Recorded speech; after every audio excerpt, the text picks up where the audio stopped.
বন্ধুরা আসসালামু আলাইকুম। দেখতে পাচ্ছেন আমাদের কাছে একটা ছোট ফ্যান আছে।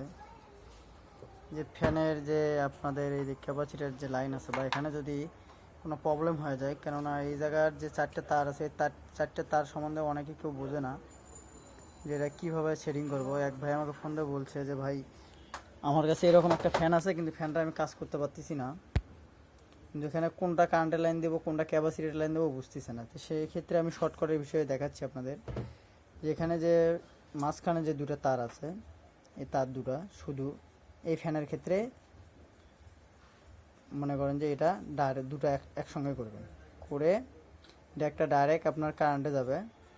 আর যে আপনার এই যে ক্যাপাসিটারটা আছে, ক্যাপাসিটারে দেখতে পারবেন এ পাশে প্রান্তে একটা লাগাবেন, এ পাশে একটা প্রান্তে দিবেন। দেওয়ার পরে আপনাদের যে এসি তারটা থাকবে এটার সাথে একটা লাগাবেন, এটার সাথে একটা দিবেন। এ পাশে যদি দেন তাহলে হয়তো উল্টা ঘুরতে পারে, সেই উল্টা সিধাটা আপনাকে বুঝে নিতে হবে। উল্টা সিধাটা বুঝে নেওয়ার পরে আপনি এটা সেটিং করে দিবেন, আর কোনো সমস্যা হবে না। সিরিজের মাধ্যমে চেক করে নেবেন যে দুই সাইডে যে আপনাদের কয়েলটা ঠিক আছে কিনা।